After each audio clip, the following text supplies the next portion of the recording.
And we're back. My name's Charbel Milan. Today we got Agent Dooley. and this is a timeshare. So listen, man, before we, get started, I just want to get you up to speed. This is a timeshare, the one and only podcast where people are coming to be positively reinforced in inspiration and ultimately see through people like yourself that things are possible, that they can get out there, they can manifest and chase their dreams. And before we get going, I just want to give a special shout out to Andy. I don't want to say his last name, but I'm gonna talk to him after, and if he's cool with it, I'm gonna put his Instagram in the description. But shout out to Andy, man. He's the one that hit me up and said, "Hey, this is the type of person you need to have on your show. He's got the right energy." So shout out Andy. But yeah, just before we get started, man, I just want to give you a quick platform. Tell the people about yourself, everything they need to know before we get going. Cool. So I'll try to make it short. I've done a lot of things in the past in terms of entrepreneurship and life and stuff like that. Yeah, my name is Agent Dooley. You can follow me on Instagram at Agent Dooley. I think my Twitter is Dooley Agent. I post a lot of content on there, so I try to show my transparency through my content. So I'm a big person on that. I'd say I probably started entrepreneurship probably about 4 years ago as a real estate wholesaler, kind of back in 2016 before it got really big. Kind of transitioned from that to getting my real estate license when those times kind of turned. Went through a lot of pitfalls, and once I did my first deal, wholesaling, I literally quit my job at Pizza Hut. Saw that I didn't make enough money to actually be able to quit, so I had to go back and get another job as a server at Olive Garden. And then that's when I was like, okay, cool. I need to really switch focuses if I want to be able to do this full time. I have to really tighten up. So from there, basically got my real estate license, started creating a couple online businesses, finally started to build some traction with my brand through consistency. And I'd say about a year and a half, 2 years ago, I went full time doing that, real estate and online businesses, and basically just hustling online, like a digital era entrepreneur, really. But, And sorry to interrupt you. You think you could pull it just like in front of you? Got you. Bad. Is that better? Bad. Cool, Yeah. cool. So yeah, I say about 2 years ago, I was able to make enough income to go full time, and ever since then, I've just been kind of reaching out, trying to inspire others to be able to do the same thing, and just been going from there. So. Jeez, man. Well, just from the start of it, you really are an inspiration. Obviously, I did some research, and from what we're seeing, you got 850 plus students, you got multiple courses, you got multiple business ventures that you're a part of successfully. So we want to dive into all those, but you started off with wholesale real estate? Yeah. So I don't know if you're familiar, but basically it's a signing contracts. It's a way you can get into real estate without actually having to buy with your own money. So back then when I was 19, being able to get into real estate without having to invest my own money as a real estate investor, it was a foreign thing to me, but I was able to learn and get mentorship in that. That I found that was the best way to start. So, do you think that's a good place for people to start even now, or has the market kind of changed as far as people kind of getting into wholesale real estate and not necessarily saturating the market, but you said that was back when you were 19. How old are you now? I'm 23 now. I just turned 23. 23. So do you think that's still an active market that people could pursue? Yeah, it is. I actually have a business now with my partner, Benny. We call it Diamond Home Acquisitions. We're basically an acquisitions company where we wholesale, I'd say about 80% of the properties we find. Wow. And then the other ones we'll either rent them out, buy them, and fix them to flip them. But wholesaling is like our bread and butter. I mean, you can literally get a contract for $100,000, assign it to an investor for $115,000 in 7 to 10 days and make 15 bands and be out of the deal. So it's a good way to start because you don't need $50,000. But so many people think that no money means ease. And so they saturate the market by basically half-assing it and not doing it as it should be done. Just because it's, free to get into doesn't mean that it's something that you shouldn't take, heavily. Okay, so when you say that you're flipping contracts, you're like pretty much a middleman and everyone on both sides is cool with it, but you're providing a service, so that's why they're okay. Correct. Yeah. So they know that you're upselling them, but they're fine with that because you're providing a service. Yeah, sometimes, it depends what kind of wholesaler you are. Some people, they don't let you know. Some people, they're upfront. Some people, they know. Like, I'm a fix and flipper myself. I got my first deal from a wholesaler. We did a property over in Southwest Atlanta, probably about sold it about 2 months ago, and we bought it for $130,000. The wholesaler got it for $120,000. So he made $10,000 off of us, but we made, X amount of grand on the back end. So he did us a favor by marketing this property to us that we never would have seen before. And we made more than he did on the back end. You know what I'm saying? So when you're making, let's say if I'm making 40 grand on the back end, I don't care if you make 5, 10, 15 on the front end because you're providing a service to me. You're marketing a property that was off market and that is an investment opportunity. You know what I'm saying? Okay. So it's kind of like drop shipping, but for real estate, the checks are just bigger. Sometimes sometimes sometimes you don't. Some people say, hey, we're the end buyer, but we're not, and that can be sketchy or not. But a lot of the times I'm up front and I'll say, hey, I got this property for X. I'm making a X amount wholesale fee off you for marketing an investment property to you. Okay, so you can incorporate that in flipping, or is that a totally different thing that you just eventually flipped up a property and then you use the services of a wholesale contractor to sell your property? Yeah, no. So I use the wholesaler to buy the property. Oh, initially. So for me, I'm looking for distressed properties where I can fix them up and then sell them for a higher price. He was able to find me a property that I never would have seen before. He got it for $120 he had it under contract with the seller for $120,000. And he told the seller, I'm going to buy your house in 30 days, right? Then he marketed the property to us for $132,000, right? We bought that property for $132,000. He made his 10 grand. We paid the other 120 to the seller, the actual seller, and then we flipped it and made X amount.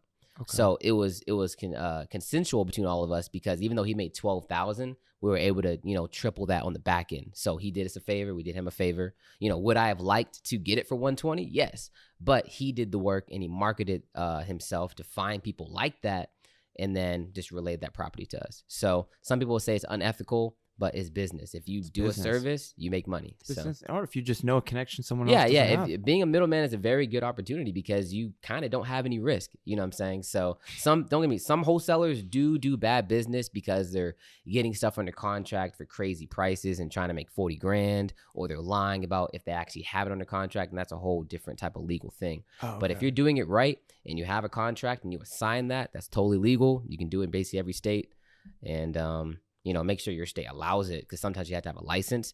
But in Georgia, you can do it without a license. So it's very accessible. Wow. Okay. So you mentioned fix and flip. So that's obviously where the good money is. Yeah. Well, the next step up would be, fix and flip. When it comes to fixing and flipping, what exactly are you looking for? Are you guys looking for like smaller units that you can get in and get out? Or is it something that you want to, put some good time into because the money's going to be worth it? Yeah. So that's a good question, actually. So for me, I'm trying to perfect the cosmetic flip. So our last deal, we bought it for $132,000. We put $36,000 in it, right, of our own money. We're in it for about 45 days, and then we sold it with 4 days on market, and we sold it for $239,900. So we might have been able to sell it for $270 or something like that if we put 50 into it. But to be able to make 40 something $1,000 in 60 days, that was good for us, because our risk was mitigated by doing paint and carpet and hardwood and putting up a fence and then selling it. If you're going in and you're doing mold remediation and adding square footage and doing roof repairs, there's a lot of problems that can happen. Yes, you'll make more money, but what if your rehab goes from 100 to 130? You just took 30 grand off your profit. But when I'm in a project for 30 days and I'm just putting paint down and flooring, there's not a lot that can go wrong. Our budget was 35, we spent 36, so we stayed very consistent with our numbers.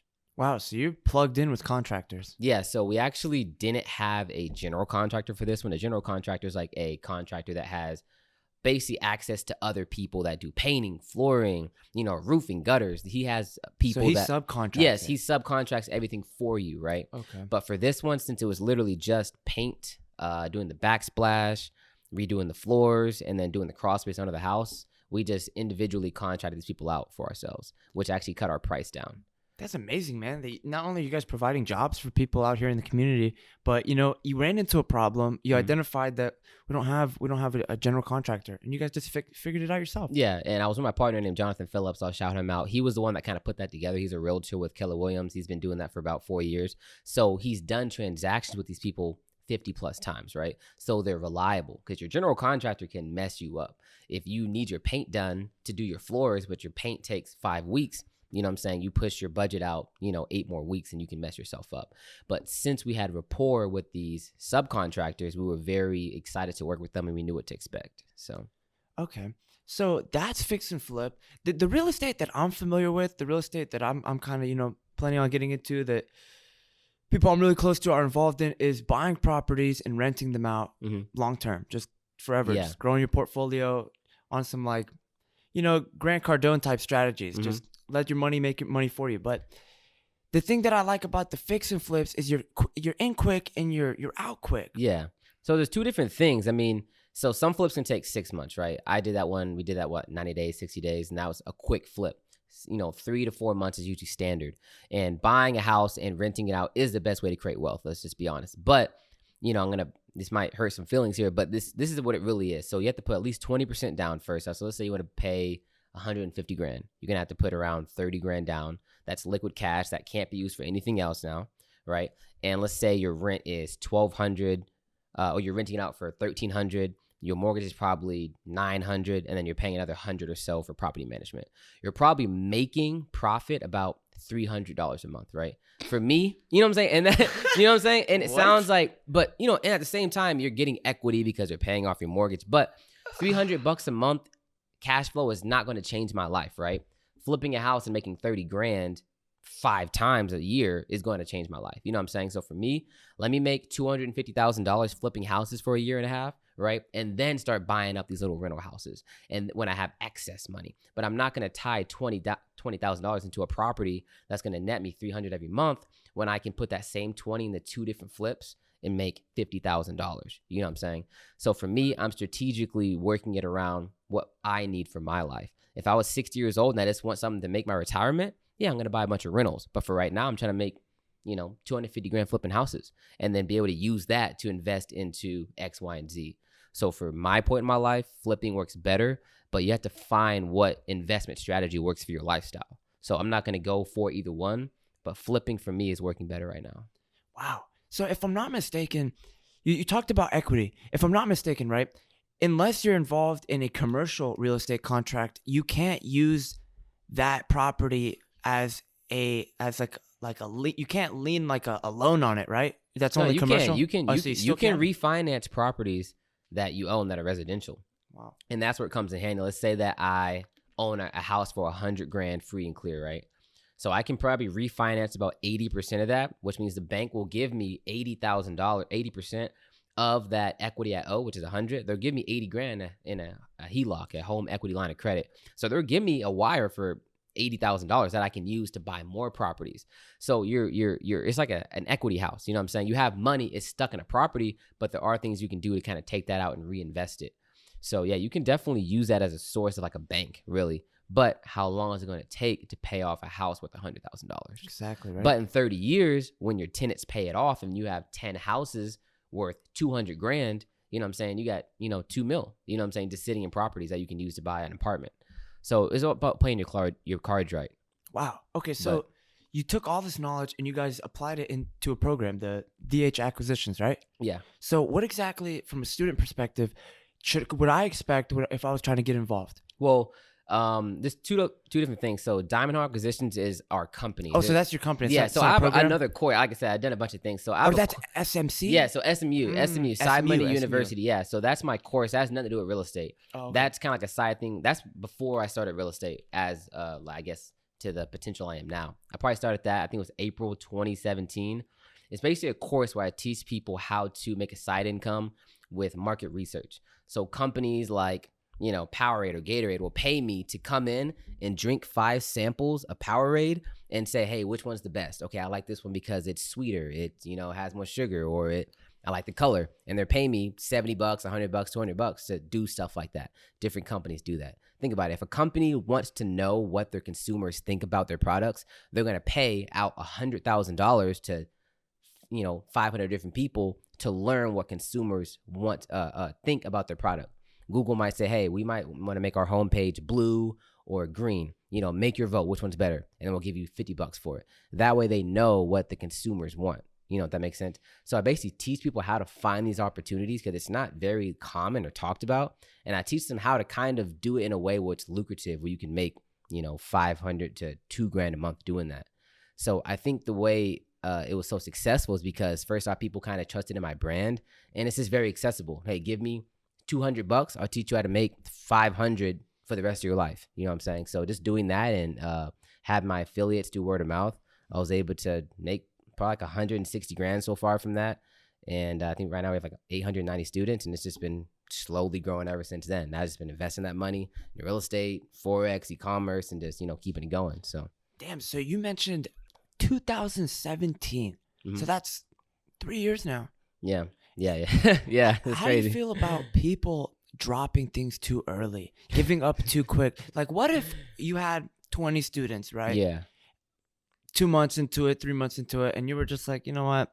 Screw this. I'm seeing these people on YouTube. I'm seeing these people here. I'm not going to do that anymore. I'm going to move over here. But no, instead, you stayed consistent. And that's something I'm starting to see with all the people I'm having on the show is these things take years. Yeah. They take years, and they take dedication to the craft the whole way. Yeah. So how do you feel about people dropping things too early? I think that is one of the main reason people don't succeed. Like, I can go about this topic all day. Like, I'm telling you, like, on this new company I built, DHA, I mean, I've spent, close to $7,000-$8,000, you know what I'm saying? And we're just now on the verge of closing our first 3 deals, you know what I'm saying? And a lot of people would give up or not invest in the first place. And I'm uncomfortable. Honestly, I'm uncomfortable spending this much money when I just moved out to Atlanta. I'm already spending all this money and, groceries and adult stuff. But to me, I just know the game. I know that you have to pay to play. Whether that be, I've suffered like mentally doing this stuff, but I know that if I want to be a 1%er, I have to endure stuff that the 99% won't. You know what I'm saying? How can I expect to be a 1%er if I'm not willing to dedicate 2 years of my life to something? You know what I'm saying? So it's like I put myself in perspective. Like, I see these people that I look up to. They've been in the game for 5 years. You know what I'm saying? They might have done shit the first 2 years. But the thing is, they had discipline to keep going. Honestly, you can suck at something, but if you do it over and over, you're going to get better at it just because that's like human. That's just, it's like a human nature. If you swing a bat 50 times a day, you're going to get good at swinging a bat. It doesn't matter if you're good, strong, smart, intelligent. If you do something over and over, you'll get better. But do you have the discipline to get up and do it every single day when you're not seeing results? And that's it. How motivated or passionate are you to do something when you're not seeing results? And for me, I just put it into retrospect of people that I look up to made the sacrifices that I need to make sure that I'm willing to make as well. So I guess it's just humbling yourself down and saying, if you're expecting to do something for 2 months and be the best at it, I mean, what do you really, what are your real goals if that's your timeline to give yourself? So, Jeez, that's brilliant takeaway, man. So yeah, it's a very passionate topic for me because even saying 4 years, like I've been in this shit for 4 years, like It's really not that's much. crazy. Like that seems like a long time. I'm only 23. You know what I'm saying? Like I dropped out of school. I quit 2 jobs, like relationships. I suffered a lot. What school did you go to? I went to Shallow High School, which was actually close to here, and then I went to GGC. That's where me and Will went as well. We were talking about Will earlier. Shout out, Will. Yeah, shout out to my boy Will. But yeah, like we were actually in there hosting events, teaching people how to be entrepreneurs and drop out of school, like at GGC, which is Georgia Gwinnett College out there in Lawrenceville. So Wow, so you guys went from being in class to showing back yeah, up to so teach yeah, your we would class. go there and there's like a little glass room we had, and we would hold events called Millennial Mastermind where we would teach people how to invest and how to become entrepreneurs so you don't need school. So it's kind of like coming full circle now, but it's good for networking. But school for me, it just took too much time and energy away that I couldn't invest in other things. You know what I'm saying? It was just a big mental thing. When I went to school, I was around people that hated their life, that hated school, that hated waking up early. And being around that negative energy was detrimental to my health as well. So I needed to surround myself around people that were positive, that liked their life, that liked waking up early and working. So it wasn't just like taking physical time, but it was taking like mental energy away from me. So I just had to, kind of make that leap to, okay, I need to put myself in the best mental situation ever so I can apply that to being disciplined on the things that I want to do. And I said, I don't give a damn how long it takes. I got to do it. I don't have a choice. So how am I going to talk about if it takes 2 months or 2 years? I don't have a choice at this point. I'm a high school dropout. You know what I'm saying? If I stop now, bro, like I live with my girl, like she can't go to school because she's got to go to work and do all this stuff. I have to support people. Like I don't have a choice. And that's really it's do or die. So I don't care if it takes 2 months or 2 years or 4 years or 10 years. I got to do it. I got to do it. I don't have a So choice. that's it. If you put yourself in a position where you have to do it, you're going to sink or swim. If you sink, I'm sorry for you. You weren't made for it. Not everyone's made for it. That's what But I'm Alexis made said. for it. You know what I'm saying? That's exactly And what that's one of Lex my said. boys too. Like that's why we're friends, because we all have that do or die mentality. Like I remember like the day that he moved into the spot he's at now. Like he was like, man, I don't know how I'm gonna do it. Exactly what we were. I don't know how I'm gonna do it, but I'm gonna make it work. And what did he do? He made it work. Like I'm proud of that dude. He made it work. I've seen him come from where he was to where he was now because he forced himself into an uncomfortable position, and he's swimming. So that's really it. That man's a badass, bro. Yeah. So we have acquisitions company, Mm-hmm. and we have the program where you teach people how to get out there, Mm-hmm. find these great opportunities, Yes, sir. right? But you also, you put on there that you're a branding coach. Yeah. So from two perspectives, not only how have you acquired skills to brand yourself, but how do you coach people in branding their own companies? Like, for example, this podcast, I don't advertise it because I want people that need it to find it. Mm-hmm. But at the same time, let's say I wanted to uh, promote this podcast, brand this podcast. How would I do that? More of like second, but first of all, how Yeah. did you acquire the knowledge first off? I mean, honestly, bro, like we're in a digital era. Like you can learn almost anything anywhere at the at your fingertips. So my thing is like the information is out there. It's just, are you going to do it? And I was actually thinking about talking about this when I was driving here. But I was talking about like the gym scenario. We know what it takes to get ripped. If I eat this and that and that and that and go to the gym 4 times a week and bench, I'm going to get strong. I don't have to be smart or anything. It's two things. Do I know what to do, right? Which you can find on the internet, YouTube, mentors, whatever. But the biggest thing is, am I going to do it? So for me, I just kind of reverse engineered it for branding. I was like, when I look at brands and people and celebrities, what makes me attracted to them? What makes me want to believe them or buy something or support them? And for me, it was transparency and authenticity, right? And for me, I was like, when I can trust someone, I want to support them because I can see they're genuine. So for me, I was just like, man, I'm just going to put myself out there. I'm a real estate agent. I'm 19, haven't done a deal yet. But I'll learn stuff. If you guys want to know, hit me up. You know what I'm saying? I gave all the stuff that was in my course for SMU for 8 months straight for free before I ever released it, right? So I told myself, I'm just a random kid that hasn't done a real estate deal yet. Well, like a retail real estate deal yet. I've done like probably 2 wholesale deals at that time.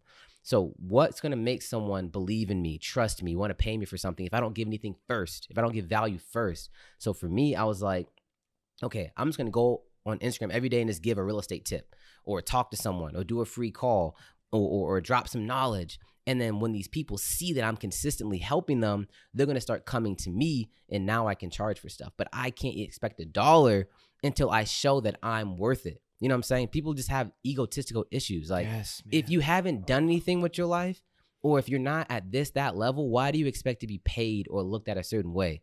For me, I said for 8 months, I'm going to just give people, this is how you can make money. You know what I'm saying? And Will was actually the one that taught me, or not taught me, but like kind of convinced me to start my course. Like, honestly, if he didn't like, he told this what Will told me, bro. He told me, he said, listen, if you don't make this course, right, Grant Cardone's going to make it and blow you out the water. And you're never going to have a chance. He said that. We're at GGC sitting at the table. I said, bro, you're freaking right. Right. So the next day I went and I spent a whole weekend making the videos, right? Released it. I remember I did 3 sales. My first day made $300. I released it for $100. $300. That was the most money I ever made, like in a day, like within like hours, right? I was like, okay, it's a bet. But for me, I was like, man, I'm going to sell 10 of them and it's going to go away, right? But I had given so much value up front and transparency. Like I would even say, hey, I had a house under contract. I thought I was going to close. I didn't. Like I felt devastated low key. I would show people like it's not all like sweet. So I think people like that I showed my losses as well. And so when I released something, they were beating down my door to support me. Hey, Dooley, you helped me make $500 last month. Hey, Dooley, you taught me how to be a real estate agent. Hey, Dooley, you know what I'm saying? So they're beating down my door to support me because I've been supporting them for the past year. I gave myself first. I gave them a reason to support my brand, right? And that's when the whole AgentDooley thing came about. I said, okay, cool. People actually looking up to me. How can I be so much more of a better teacher, mentor, friend, associate to these people? Okay, cool. Me learn how to trade Forex. Me learn how to make an e-commerce store. So every time someone wants to learn something, you can come to me and I'll teach you. You can learn something from me. I want it to where if you sit down with me, I can teach you something. I can tell you something you don't know. I can help your life somehow.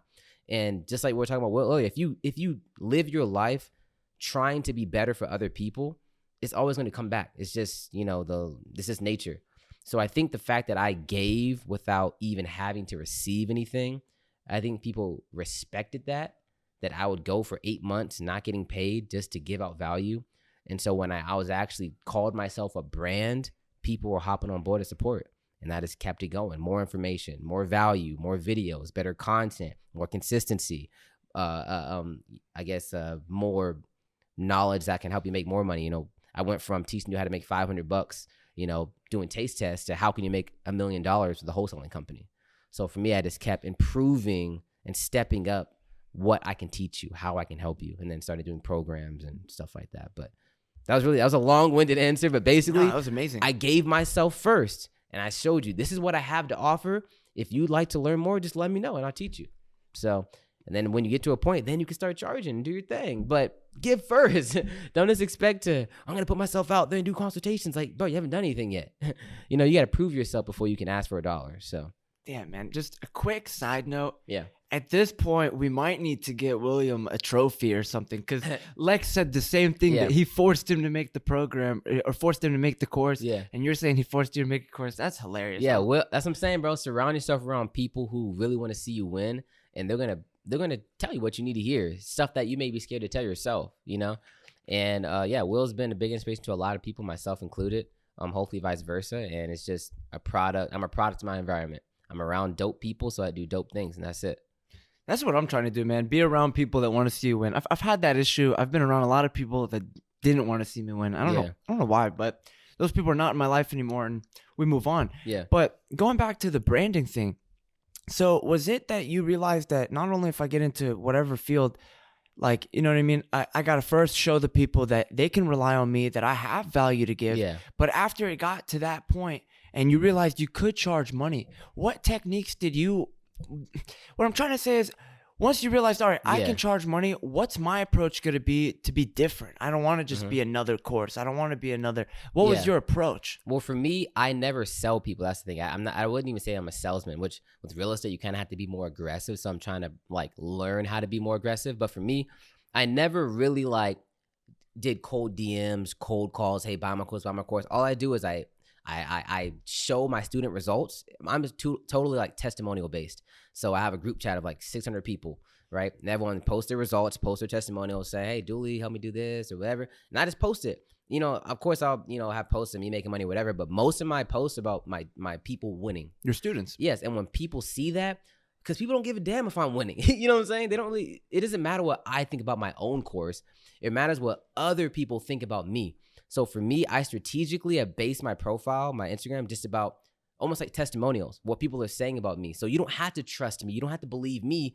Just trust results. That's it. I'm result driven. I'll show you a check, not to brag, but to show you, hey, I make money in this fucking business. You know what I'm saying? Like I do this shit. I flipped houses. I've done this. Yeah. But the thing is, if you want to learn, I can teach you. So people are kind of beating around the bush and they're like, oh, I don't want to show numbers or this. Bro, if I'm asking for money from you, I'm going to show you I've made money. That's it at the end of the day. And you can't go overboard where you're trying to overextend yourself. Like, hey, I'm going to show you I make money every day so I can like, kind of reel you in with the paycheck. You know what I'm saying? But for me, I try to make it more natural. Like, hey, I'm a regular ass kid. I was able to make, $2,000 today. It's possible. I don't do it from a way I'm trying to brag to you. I just do it from a genuine place that, hey, I'm a regular ass dude. I was able to do this. I can help you do this. You know what I'm saying? And I think the fact that I didn't come off as aggressive, I need this money from you, but the fact of I have something that you may be interested in, I think it lured people in because it didn't make them feel pressured. It didn't make them feel like I was uninspired or unenthusiastic. So I think it was just my approach of being a helping hand, but not like beating down your door to take money from you. And it makes it on a different power play. When someone comes to me and say, hey, I heard from my best friend ever of 10 years that your course made him X amount, I'm interested. They're already sold. I don't need to sell them. They heard from someone that they respect, that they trust. Yes. That at that point, they don't have to trust me. Yeah, they trust their friend. Yeah. You know what I'm saying? They don't think I'm a scam, because why would their best friend of 5 years scam them? You know what I'm saying? So it's like I let my team kind of do my marketing for me. In my affiliate program, we probably paid out like $45,000 so far, which to people, I pay people 33% on sell that they bring in. So for me, now I'm giving people that are in my course another way to make money. You're able to make another $500 a month just telling your friends how to make money. So I pride myself in being able to create opportunities for my community to eat.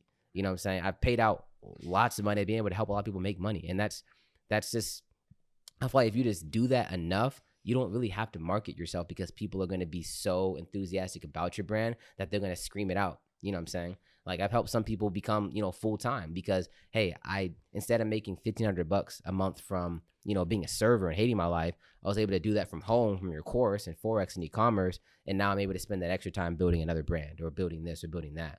So I just pride myself in being able to help people in a lot of different areas.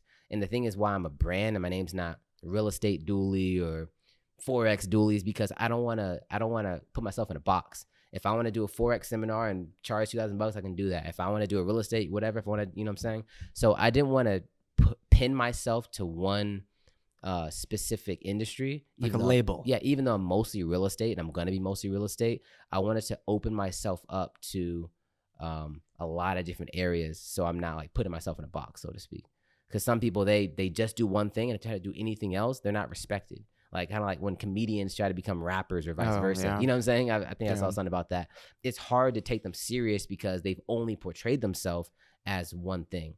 So that progression is kind of hard to make that transition. So I try to just be very consistent in what I do. So that way people are not confused about who I am, you know, when you see someone making money, right? And it's like, what do you do though? You know what I'm saying? Exactly. Like for me, I feel like I'm transparent in the fact that you know what I do. If I made $1,000 a day, it was probably with SMU. You know what I'm saying? If I closed a $10,000 check, it's probably real estate. You know what I'm saying? I'm going to tell you what I do because how can I expect you to trust me if I'm like a mystery? You know what I'm saying? So for me, I feel like a confused mind is the same as a negative mind. Like if you don't know about me, and wow, can you say that one more time? Yeah, so I say I can. I'm glad you like that. Right? That's nice, man. Okay, a confused mind is just the same as a negative mind. So it's just the same as a no, right? I'm gonna take that one. I gotta take I'm glad, that one with man. me. I've been thinking about that one, so I'm glad you like that. I'm about to take that one with me. But think about it though, right? It's so if true. someone's confused about me, doesn't know about me, is unsure for one way or the other, they don't know. So they're not going to take that risk because they don't know. You know what I'm saying? If you don't know, it's the same as no. If you say, hey, give me $1,000 right now and I'll give you 1,200 back, but I don't know about you, it's the same result. It's a no. You know what I'm saying? Because I don't know. So for me, I make it as easy as possible to know who I am, what I do, who I associate with, how I make money, how I can help you. So all you have to decide is, do you want to do it or not? Not what is it? How do I do it? No, do you want to do it or not? I make it very black and white because the more complex it is, the easier it is for them to say no. They can say no because, oh, I don't know. Oh, I don't know how much it is. Oh, I don't know who he is. I don't know what he does. I don't know how it works. But if I tell you all that, your only responsibility is say, I'm going to do it or I'm not going to do it. That's it. And if you make it as easy as you can for your sphere or your customers or your market to invest, then you know what I'm saying, your conversions are going to go up. If you make it, click on this link, it's going to take you to a website that you have to do this and then do that. It's going to go down from, hey, click here and pay. You know what I'm saying? So I make everything as simplistic as possible. Even with my IG posts, I would like to say that I'm an IG poster for a living, right? Like story poster. I'm telling you, my SMU course, I've done no marketing. It was all through IG stories. 160, probably 70 grand at this point. That's almost fucking 200 grand. That's just from IG stories. Like I'm very artistic with it. My IG stories are very simplistic in terms of I only put a certain amount of words and I'll space it out in 2 different stories. So you don't look at a giant blob and say, I'm not going to read that. But if you read this and that and then skip over, okay, cool, I'll read that and that. But it's the same thing. I just spaced it out so it makes you feel like you're reading less. Like I think about stuff as like psychologically as that. If I see a big ass paragraph, I'm not going to read it. But if you read that, okay, that's a cool read. I'm kind of interested. I'm hooked now. Okay, another one? Okay, cool, let's read that. You know what I'm saying? Okay, cool. Now something that I would have skipped, I read through it, I'm engaged, now I'm going to buy, I'm going to invest. So I make everything as easy as possible. So your only responsibility is yes or no. Because our attention spans are at an all-time low. I'm not going to put the responsibility on you to find all this information, do all this and that. I'm going to serve it on a silver platter, and you're going to tell me yes or no, and we'll go our ways. That's it. Damn, bro. First things first, I fuck with you, man. I fuck with you heavy because you're transparent, and that's hard to find. That's all I got to say. I fuck with you on that. But what I really like that you said, I'm just a regular ass kid. I'm just a regular ass kid out of XYZ and I'm doing it and you can too. You're not trying to make yourself like, yeah, I'm a real estate agent and, I push about. And that's the thing that you see, man. Everyone wants to make themselves all official and like they've crossed the finish line and well, because I did this, maybe I can. I don't like that. And I feel like a lot of people, they don't lean towards that because that's where the scams are. That's where the bullshit is. And that's when a lot of times you find that those people don't even know what they're talking about. Yeah. When people do that, they're overcompensating for what they don't know. So for me, it's just confidence. I'm very confident. First of all, I would I don't know what I'm looking for, but I fuck with you as well because I like the podcast thing because it's like it's so easy. You know what I'm saying? I'm not gonna say easy at like, I don't know anything about like editing and all that stuff, but the terms of what you're doing is you're giving people a platform to talk about their story. No one's gonna deny you that. So not only are you making someone feel good about themselves and helping them spread their awareness about the X, Y, and Z, but you're making relationships, you're meeting people. Like, it's a very smart thing to do. It's amazing, like, man. People that have podcasts is very, think about it. You're collabing with all these powerful people and smart people, and you're connecting and sharing their story. And you know what I'm saying? It's just a very good thing to do. So I love the platform, and I appreciate you bringing me on as well. I love telling my story. And if we can help one person with this podcast, bro, Yes, man, just then even one. If we can just sit here with mics and help somebody, bro, we're doing God's work. You know what I'm saying? I'm not even religious, but I feel like there is a higher power. Yes. And if we can talk into microphones and make someone's day better, help them close a deal, help them build a relationship with their friends, you know what I'm saying? That's powerful. It's more than just, oh, we're on here boasting about our lives. You know what I'm saying? I've seen what words can do for other people. And so I think being able to create a whole platform dedicated to that is very inspiring to me. So I appreciate that. Thank you, man. It means a lot. It really does. It's kind of like a drug. Yeah. So just keep doing it, man. Just keep being consistent, bro. A lot of people do podcasts and they're just inconsistent. But if you just keep doing your thing, I see you knock down like 3 in 3 days. Just keep hustling, man. Like, that's it. Just keep hustling. Just don't give up, bro. Something's gonna pop. I've been staying Something's up gonna late. shake, man. Oh, so God, man. and I'll refer some people to you. But that's what we were appreciate saying. that. So what were we talking about? You were saying, oh, the transparency. Yeah, some people they want to overcompensate for what they don't know. For me, I know who I am. You know what I'm saying? I'm very like, I've even said that I kind of have an ego problem because to myself, I know who I am and I know like what people are capable of. So when I see people slacking, it makes me feel like really weird because it's like, bro, you have so much potential and you're just slacking because you're fucking lazy or because you're scared of being hurt. You're scared of being broke. You know what I'm saying? So I don't like people that complain. I have a very low tolerance for it. I wouldn't say I've made it. I mean, I've made it into a position where I can live the rest of my life if I invest this money wisely, but I know that I can do 2, 3, 4 bad deals and be out of the game and be back at square one. So I'm humble because I've seen it all flash before my eyes, bro. Like, I'm in a position now where I'm spending damn near $6,000 a month for everything that I pay for: my car, my bills, my apartment, my business, my payroll, my team members, bro. Like, if I'm spending $6,000 a month, let's say 12, probably about $5,000 a month times 12 months, that's fucking $60,000 a year, bro. That's someone's income. Yes, I made about 15 a year when I was at Pizza Hut 3 years ago. So now I'm spending about 3 to 4 times what I was making 3 years ago. So it's like I have different problems now. You know what I'm saying? So to see my life change in that quick, like, I got to humble myself, bro. I can do one wrong deal and be fucked.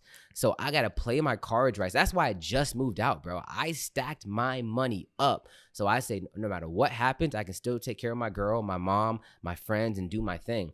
I humbled myself in realizing that the amount of money that I have, yeah, it's, you know, it's cool, whatever. But if I don't make that money work, it's just money in the bank that's going to disappear at some point. So at this point, I need to build a business model that is going to be like self-reliant. Like SMU, you know what I'm saying? We've done numbers with that. It's been great, but I don't really consider that a business. I just consider it an idea that blew up, and I'm blessed to be able to be the curator of that. But at this point, I need to create a business with longevity that's going to be able to provide for me and my family and, you know, people around me. And that's a big ass responsibility. So like I'm back in the dungeon now, bro. I'm just grinding. You know what I'm saying? This business has to work or, you know, I'm fucked really. So, but I love it, man. I love being in positions where I got to do it. So I know it's going to work. I got an awesome partner. I got awesome friends, family. So there's no reason why it shouldn't work. Jeez, man. First things first, the fact that you went from making 15,000 working to now you're spending 60, that should put a smile on my face, man, because I just love when I see people who are living testaments that you can do it. Yeah. You can do it, man. You can go from making not shit to spending someone's entire, bro, I'm in college right now to graduate to hope to start making that. But I mean, you know, I got my other plans. I'm not just fucking sitting around, but just hypothetically, someone in college. Yeah.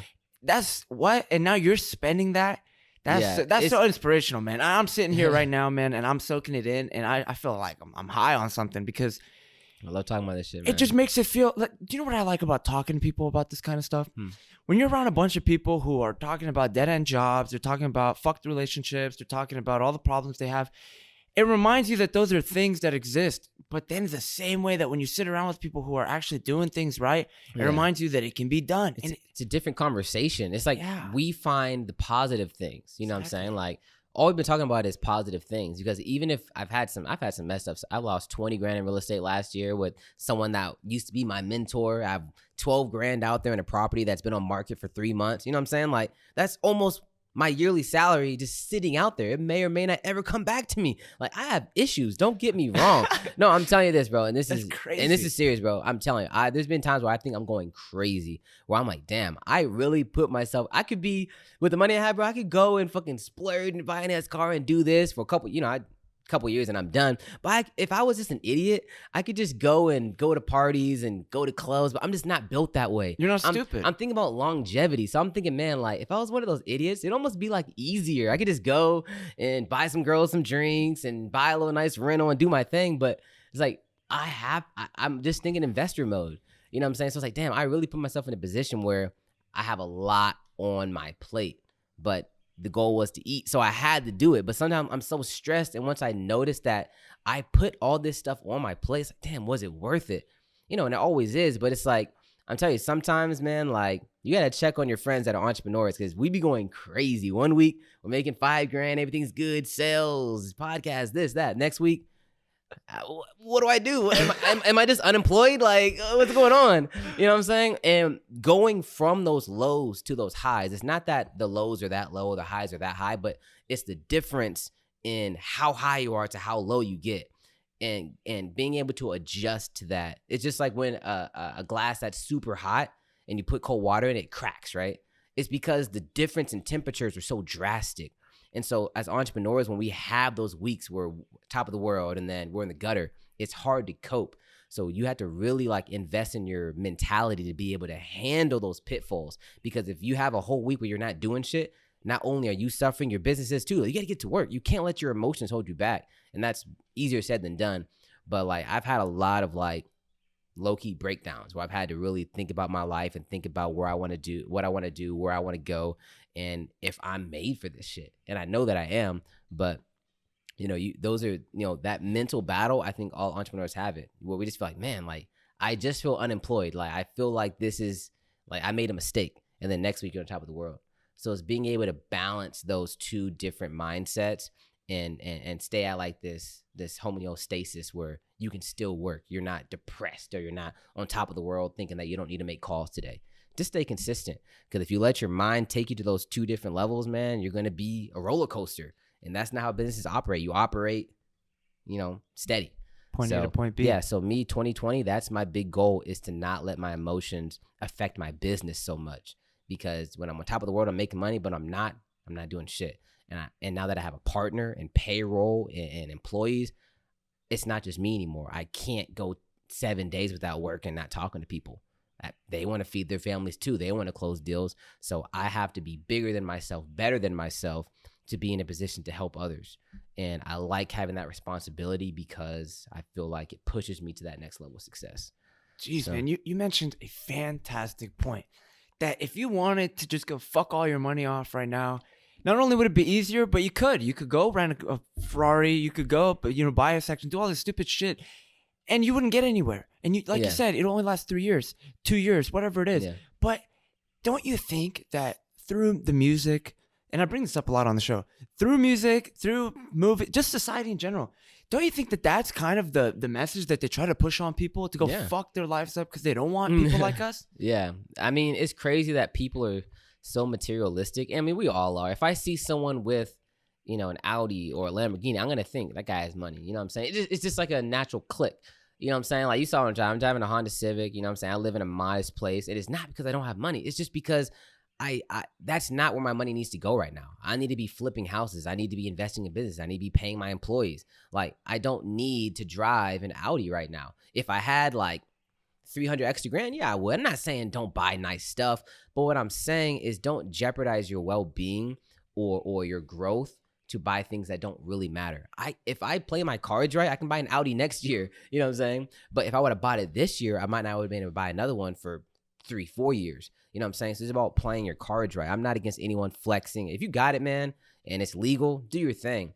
But for me, it's like, I kind of hate when people that, anyone can rent a car and go make an ad. It doesn't make you successful. What are you doing day in and day out? You know what I'm saying? Anyone can be prepped up to do an ad, to shoot it on Instagram. But what are you doing day in and day out? where are you going to be 10 years from now?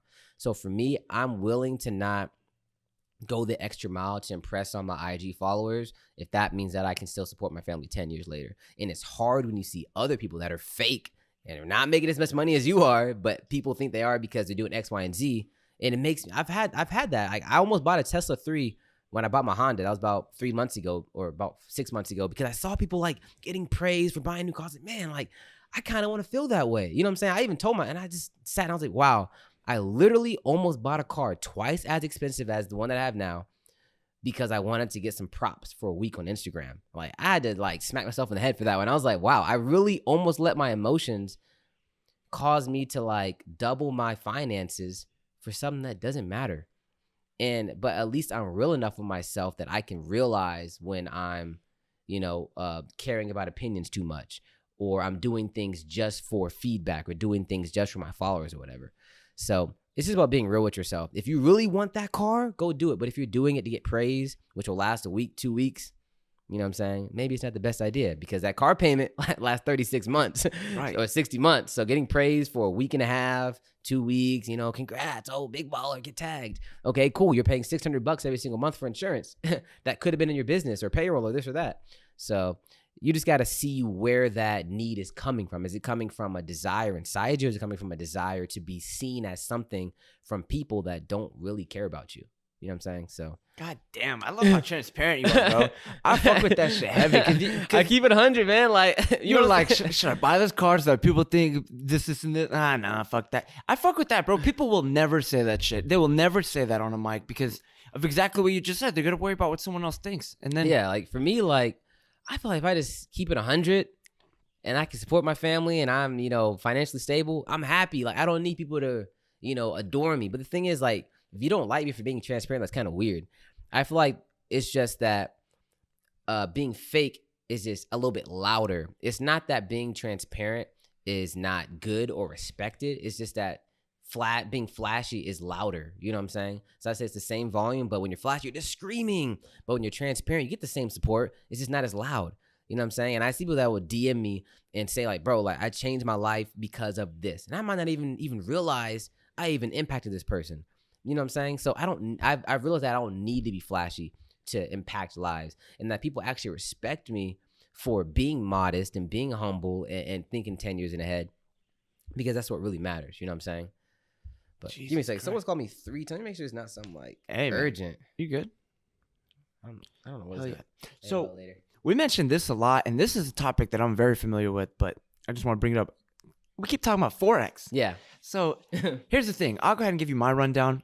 I've been trading Forex for a good bit, but the one thing that's kind of stopped me on my active account and just kind of kept me on my demo is margin. Margin's a bitch, and not only is it a bitch, but it's just like, especially with the pairs that I like to trade. Yeah. I can't be tripping.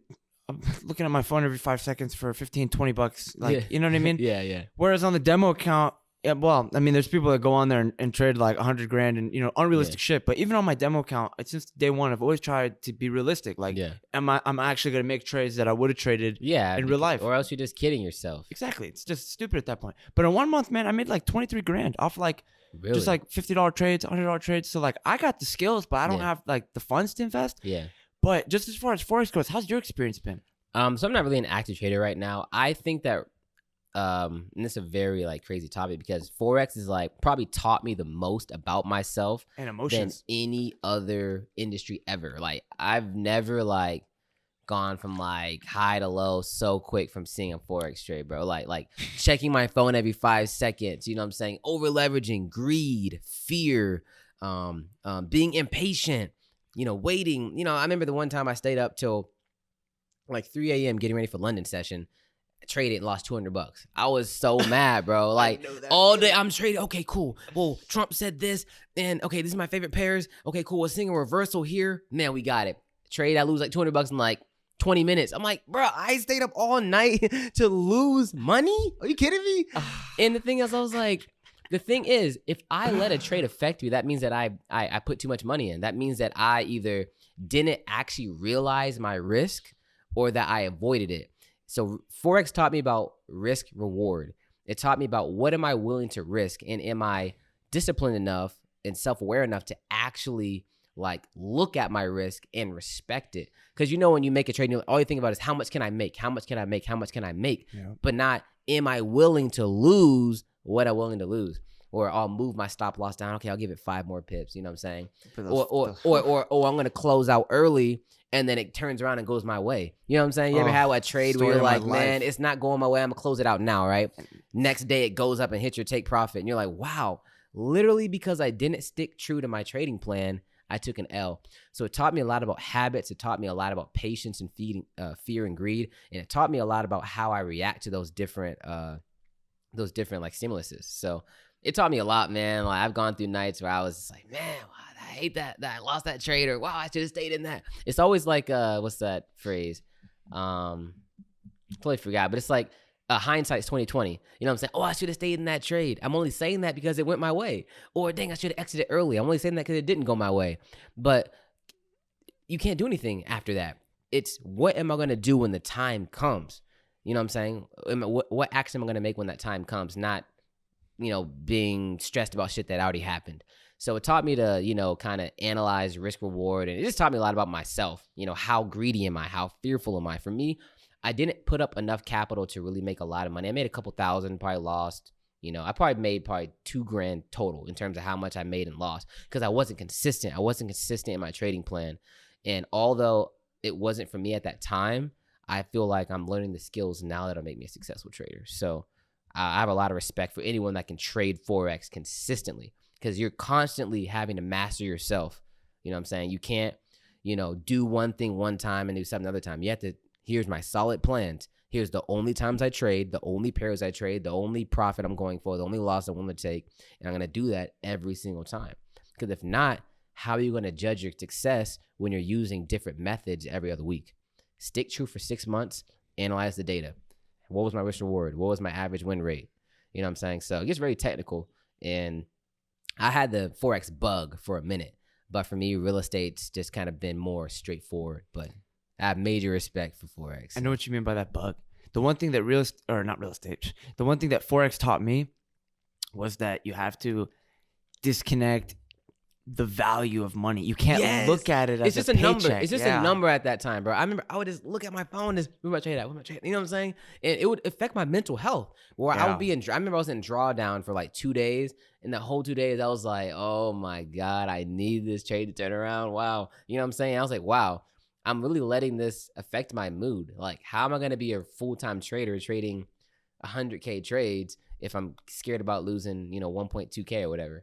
And I had to, again, just humble yourself and think about it from like a GOAT perspective. If I want to make this much money, I have to totally disconnect the value of the dollar. I have to just play variables. I'm going to do this. I'm going to go for this take profit. I'm going to put this stop loss. And I don't care if I win or lose because I know at the end of the day, if I have an edge or whatever, I'm going to win more than I lose. You know what I'm saying? I can do 10 trades, lose 6, and still make money if I stay true to my plan. But most people aren't. They see that red number, they get scared. They see blue, they get greedy. So, being able to become emotionless when it comes to the value of the dollar is major. And for me, I wasn't able to do that because I just cared too much about money. Like I was too emotionally invested in my profits and losses. So, wow. So do you think that those skills, even though that you said you weren't able to continue with it because you identified early on, or not early on, but you just identified that I'm too concerned about the money. Yeah. But do you think those skills still helped out when you got into real estate, when you got into all these other things? Hell yeah. I mean, it allowed me to really be able to, I remember I listened to the audiobook it was Trading in the Zone, kind of life-changing low key. He said, the only reason we are affected emotionally by trades or if we didn't fully accept our risk, you know what I'm saying? If I tell myself, if I lose $100, I'm fine, and I lose $100, and I'm not fine, then I lied to myself. I didn't fully understand the risk. You know what I'm saying? So for me, when I think about real estate or anything, even if it's relationships, hey, I want to do X, but if I do X, Y may happen. Am I okay with Y happening in that pursuit of X? You know what I'm saying? So I think of everything as, if the worst comes to, what's the worst that could happen? And am I willing to risk that to go for this? So that goes to real estate. For me, I invested about 12.5K in that last flip. We made about 37. So for me, it wasn't really, real estate's very predictable, honestly. Like if you flip a house and sell it, it's very predictable. But technically I risked 12.5K to make around 30 to 40. Was I willing to risk that 12.5 to make X amount? I was. And with the knowledge that I knew that it was an 90% chance that I was going to make X amount instead of losing this. So it helped me really like be self-aware in my risk reward when it comes to relationships, real estate, e-commerce. So it was pretty Jeez, that's amazing, man. yeah, it was pretty sentimental to me. Like I just try to take like things very seriously and try to self-introspect and say, hey, I feel this way. Why do I feel this way? Okay, because this happened. Okay, but why does this make me feel like this? Oh, because I'm a little bitch. Okay, cool. Let me stop doing that. You know what I'm saying? So Damn. I just keep it 100 because if I can't keep it 100 with people, how can I do it with myself? You know what I'm saying? So for me, people can make fun of me or this or that, but I'm doing my thing. You know what I'm saying? I'm semi-successful. So as long as I can do my thing and be okay with myself, then other people's opinions don't really matter. Am I saying that I'm this perfect, like, you can say nothing that can hurt me type thing? No, I mean, I'm still a person, but there's very little people can say about me that would actually affect me because I've had enough success in my life to where I know that I'm in a place where I should be. So, Damn. And that's it. So we got the real estate, we got investing, we got Forex, we got the courses, but kind of something we've been running around is, you seem like you got to travel a lot. Yeah. And from what I'm seeing, you seem like Yeah. you got the program We had a little down pat. We had a little Dooley course, Dooley tour. So yeah, last year, 2019, I traveled 11 times, 11 different vacations. That was big for me because I traveled the most I ever have. I worked the least I ever had, but I made the most I ever had. So Wow. it was a different situation for me because I was like, wow, like I'm seeing how life can be. And I teach people about credit as well. So I don't pay for any flights. I use like Sky Miles points or whatever. I've kind of found a way to be able to kind of, I'm not gonna say hack the code like it's illegal, but I found a way where I spend a lot of money. So I spend it all on credit so I can get these points to spend on travel, right? And then when I traveled, I would do something called, I would do a flash sale. I'd make these funny like head ass videos and do a flash sale. And let's say I do it for $150. I sell 20. I made like $3,000. You know what I'm saying? I spent 400 on where I'm at. You know what I'm saying? So it was actually like a marketing play for me to be able to go on vacation, make some dope stories, do a flash sale, and then make 5x what I spent. So going on vacations was more of like not only just a tax write-off, but like a business marketing aspect for me. So it worked out. I mean, it was like the dream, bro. Honestly, just to travel places and make money on your phone, like it was like, wow, this is crazy. So I'm super blessed, man. It was fun. We went to Mexico, Canada, went out to LA for a little bit. Obviously Florida, Miami, Vegas was super dope.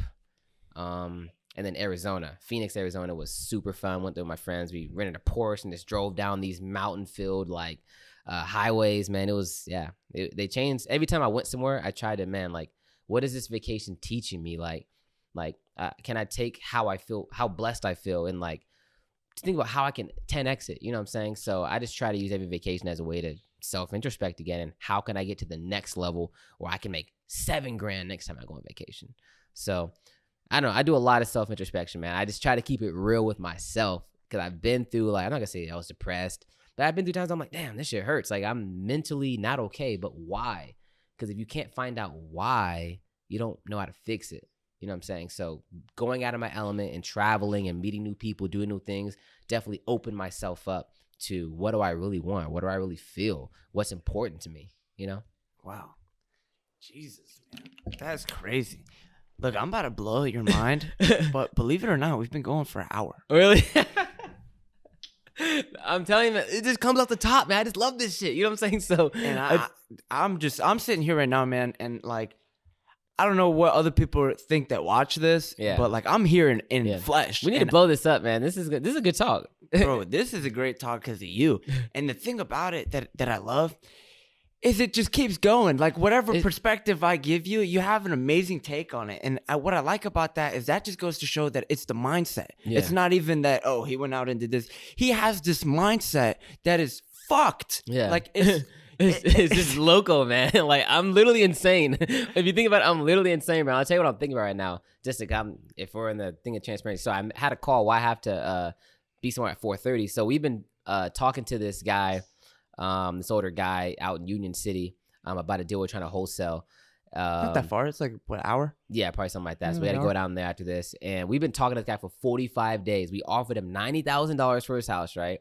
And then he said, okay, I'll think about it. I call him back and he's under contract for $90,000 with somebody else. What? You know what I'm saying? So I'm like, what did I do wrong? Like, why? Did he not like us? Did I not follow up enough? Did I not call him at the right time? So everyone else would give up, right? Always under contract, whatever. I called him every single week or probably about every 10 days. And, hey, Mr. Warren, how's your contract going? Oh, they're giving me the loop-de-loop. Oh, they got an appraisal. Oh, they're not doing cash, whatever. And I said, hey, man, like, hey, just know we're willing to give you $90,000, right? Yeah. So let me know if anything goes wrong with this person. I hope you do close, but if something goes wrong, give us a call, one to go. You know what I'm saying? And I called him again about a week ago. He said, oh, man, the contract fell through. You know, we're here. Let's do it. You know what I'm saying? And he still wasn't ready. Called him today and I actually recorded it. So I kind of want to show you the video. I'm probably going to upload on YouTube. And I told him straight up, I was like, hey, man, like, we want to buy your house. We have the funds to buy your house, right? Let's make a date where we can go and sign the contract. I didn't really give him a choice. I said, you want to meet Sunday or Monday? He said, let's meet today. I said, okay, cool. Let's do it. You know what I'm saying? So that 45-day follow-up that, you know, we actually have in our system, call Mr. Warren, you know, offer this. It's all in the follow-up, bro. Like, I have a mentality where, like, I don't just do something to forget about it. If this guy wants to sell his house, he's going to sell it. I just have to be there to call him when he's ready. You know what I'm saying? I gotta force him to sell it to me. Yeah. I'm like, I know he wants to sell. That's not the problem. I know he wants to sell, so I need to be there when he's ready. If he didn't want to sell, okay, cool. I'll never call you again. But he keeps calling me back or answering my calls. So I'm like, okay, you want to sell? How can I be there? Or when do I need to be there when you're ready? You know what I'm saying? So I love that kind of coin together. That's going to be like a 10, 15K deal. You know what I'm saying? Like, and following up for 45 days, that's a big thing for me because I used to be forgetful. If I didn't close a deal today, I forget about you. But we have so many systems in place where it just reminds us every day, call this person, follow up. You said this last time, say this. So the real estate game is not just call somebody, they want to sell, offer from this. And you know what I'm saying? It was 45 days from when we went to his house with the contract. And now we're getting the house for less than we offered the first time. So, and that's because he was like, man, I know he wasted your time. We'll do X amount now. So, okay, cool. We'll bring the paperwork. Let's go. You know what I'm saying? Holy shit, my partner's getting the paperwork ready. I want to go there, pen and paper, because he's an older guy. Say, hey, you want to sign? Let's do it. You know what I'm saying? And we might close that next week. So it just goes to show, like, shit takes time, man. If I gave up, 44 days ago, I might not be running the 10 and 15K next week. You know what I'm saying? It just goes to show, like, not only is that, yeah, it's money, yeah, whatever, but it shows me that it's all on the follow-up. It's all about staying consistent. That's it. If you keep doing shit over and over again, unless you're just completely ass, you're going to make some money.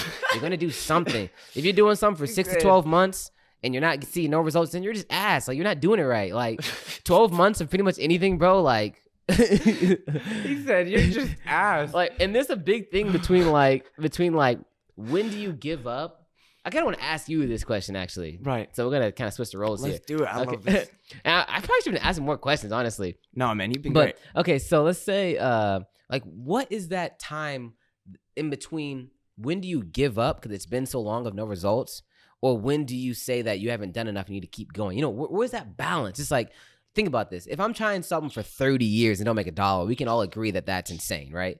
But what's that balance of knowing when to continue to be more consistent or when to call it quits? For me, man, like, if we're talking about this podcast, I started it off as a passion project.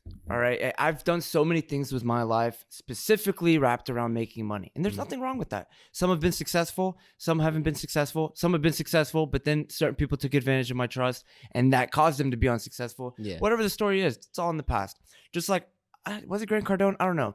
But my dad always tells me this one, that, life is like driving a car. Your windshield is huge and you're constantly looking out the window. In the past, that's the rearview mirror. You check it occasionally. It's small. You don't need it that much. And you peep it when you need it. So you got to always stay looking forward. And I started doing them. And it's kind of starting to consume me, man. Like, it's like a drug. Like, I just love doing it. Like, this is the one thing I've ever done with my life that wasn't centered around money. Just like you said, man, building a network and meeting people. And bro, I don't give a fuck if I'm doing these for the next 3 years and no one's watching them because I'm having this conversation. Yeah. And like you said, if we can touch one person, and I have people who are already hitting me up, 4 people, but it's like, it just lets you know that you're not crazy. Like this idea in my head. Someone else actually understands me. Right. I'm not insane. Good. Yeah. It feels good, but at the same time, it's what you said. You just got to keep going. You got to keep going. And I've never had a problem doing that in my life, but at the same time, I've been around a lot of people, man, that have negatively affected me. And I don't know if it was because of envy or jealousy or hate or whatever the fuck it was, but I've just put a lot of energy into things that didn't go through because my trust was taken advantage of. Mhm. And that doesn't stop me because I just Yeah. keep going. Because at least I got to see from those situations that my plan worked. What Yeah. I had in mind worked. What I had in mind didn't work. Whatever it was. So if we're talking about this podcast, bro, I'm going to keep shitting these out. I've done with this one, that'll be like what? 3 today. I got 1 Tuesday. Then I got 1 Thursday. Then I got another one Friday. I'm just trying to, I just love doing them. Yeah. But as far as my life, I got a business idea that, I've been manifesting, saving the funds up. I plan to start this year. Like I told you, best friend's kind of in the hospital right now. And Yeah. I just had a loss. So that's kind of what stagnated me starting 2020. Yeah. Because I like to set goals. And I was supposed to have something done by the 17th. I didn't get to do it. But once again, those are the reasons. But I like what you said about just being transparent with yourself, because I haven't been doing that as much, and I need to, where if something doesn't go through, yeah, I can be upset about it, but you got to identify what didn't happen. And Yeah. if you're being a bitch, you're being a bitch. Why? If you fucked up, you fucked up. And identifying that and being real with yourself is key, because you save yourself time. Because like, here's the thing, man.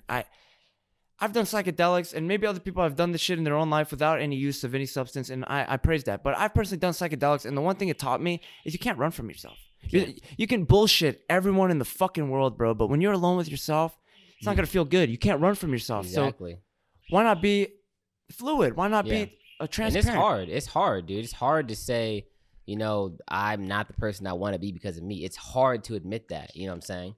But the thing is, just because shit's hard doesn't mean you can't do it. And I used to think like, why do I like being alone so much? Why am I so okay with being alone? Like, I crave human attention like we all do, but I was okay with being alone. I still am. I'm kind of an introvert, so to speak. And I wondered how are people always around people, always doing stuff? And I think that people that are always around people, always doing stuff, I feel like it's because they're scared to be alone. Because when they're alone, they have to think about the shit that they've done. Yep. When you're popping bottles at the club with random chicks, with your friends, doing stuff, you don't have to think about yourself and your life. You just think about what's happening now. But I'm okay with being home because I can go home and think about myself and say, I'm a good person and I'm doing good work and I'm going to keep doing good work. And when you're not, it's hard to be alone with yourself because you have to keep battling these thoughts of, I'm not the person I am because, the person I want to be because of me, because I haven't done this, or because I have this trait, or I have this toxic trait. You know what I'm saying? So I feel like a lot of introverts have to like build that self-motivation or that like being okay with yourself, because if you don't, it's just going to be day after day of battling yourself. Yep. So for me, I'm like, bro, like I have to be okay with myself now and figure it out, or 5 years when I can't really undo all the shit I got myself into. So for me, I'm not going to say I'm perfect, but I would say that I've did it. Like I do meditation where I'm not going to say it's meditation, but I'll just sit in a room and just be like, what's bothering me? What's the number one issue in my life? You know what I'm saying? What's the number one issue in my life? Why is it an issue? What would it make it an issue? Is it a money problem? Is it, I can't open up? Is it, I don't want to show my feelings? Am I showing too much feelings? Do I care about what other people think? You know what I'm saying? And I keep it fucking 100. That's why I love Gary Vee. He's all about, bro, be 100 with yourself. It's hard, but it's the number one trait you can ever develop. Because if you can be real with yourself, then you can tell yourself what you can and can't do. You know what I'm saying? And you can tell yourself this isn't working because of this.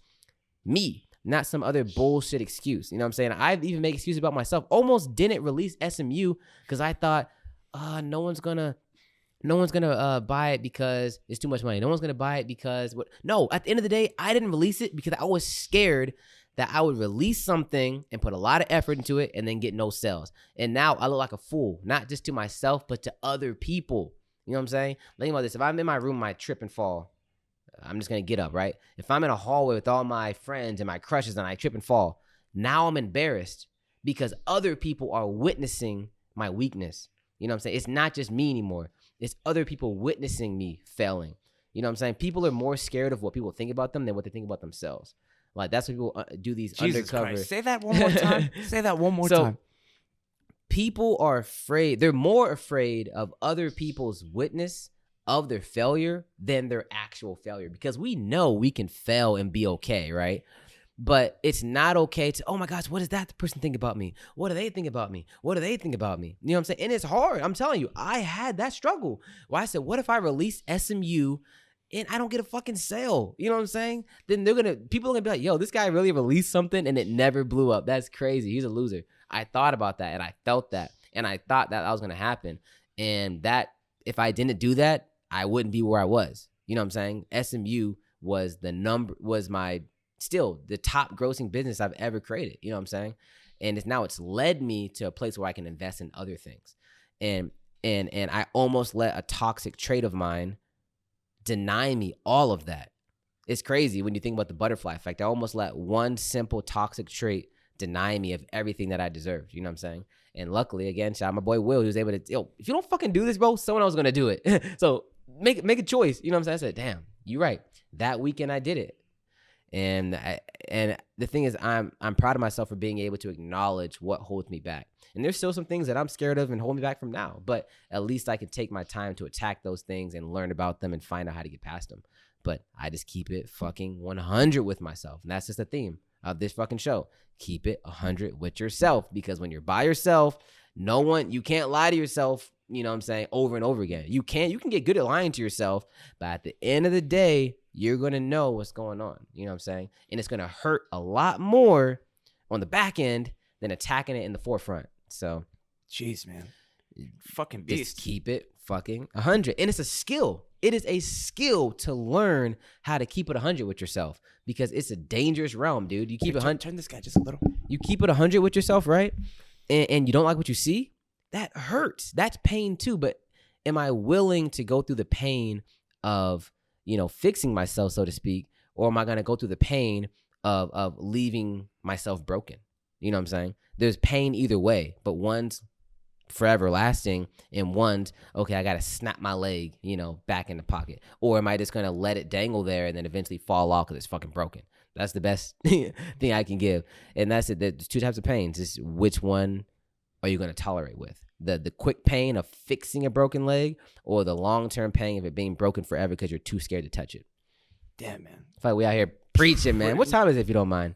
It's 3:11. 3:11. Okay, cool. Yeah. All right. So we are preaching. You're preaching, and I know that people are at home wide-eyed, like, what the fuck did I just hear? Have this shit on replay. Very inspirational, man. And here's the thing. It's going to be hard to do. Well, not hard to do, but we've said a lot. But if there was one thing that, let's say someone was fucking off this whole episode, which I don't know how. Yeah. But I don't know how. But if there was one thing that you could leave somebody with to change their mindset and ultimately be a catalyst to do whatever keeping them up at night, that fantasy that they just won't get the fuck up and do, what is that one thing that you would advise to somebody? Man, that is very difficult, but I think it's a good question, because sometimes I go off on tangents without actually attacking the actual question at hand. And if I were to say one thing that's helped me, at least recently, is if I want to live like a one percenter, I have to live like a one percenter. That's it. Like, all this pain, all this investing, all this hurt, all this, being scared, all this uncertainty. Every fucking person in the world who's a millionaire has gone through that. If I'm not willing to go through that, get the fuck out the way and let somebody else do it. You know what I'm saying? So for me, when I go through painful things, it's almost like power to me. I'm like, damn, like, God's really testing me right now. How am I going to find a way to get through this one? Like, it's just like a game. You know what I'm saying? Like, especially with real estate, you can have deals, 15K deals that fall apart at the closing table. How do you go through that pain? I remember the first deal that I ever had fall through on me. It was probably about 2-3K. And my mentor told me, do you think millionaires never had a deal fall through? And it changed me just like that. I said, wow, I'm really being a bitch right now. I had one deal fall through and I want to quit. That's crazy. If I want to do that, then I don't deserve success. And that's the thing. Do you deserve success? You want it. I want to be a millionaire. I want to be this. But do you wake up every morning and say, hey, I got to do this, and do it? If you don't, then you don't deserve success. So once you realize that there's two things, you can either work for it and get it, or you can be mad that you don't have it because you're not working. You know what I'm saying? So for me, I'm able to comfort myself when I'm not working. I'm not upset because I'm like, I don't deserve success. I'm not acting like a one percenter. You know what I'm saying? But when bad shit happens, I say, okay, cool. This has happened tenfold to everyone that I look up to. So if I can't handle it, I don't deserve to be where I think I want to be. Hell yeah. And if I'm able to realize that and reverse engineer it, then it's a sink or swim type shit. So I'm saying again, if you want to live like a one percenter, then live like a one percenter. Don't try real estate for 2 months and quit. Don't try one product on Shopify and quit. Don't try to trade for 2 months and then quit. Try that shit for 6 to 12 months every single fucking day. And if it doesn't work, maybe try something else. But if you can't even try for that long, you don't deserve success. So get the fuck out of here. Like, Jesus, man. Like, people like me, like, gave my life for this shit. So when people come in here for 2 months, oh, real estate doesn't work. I pay my bills with that shit. Of course it works, bro. So the fact that you're disrespecting it because it didn't work in 30 days, you know, your $0 in marketing didn't make you 100 grand. It doesn't work.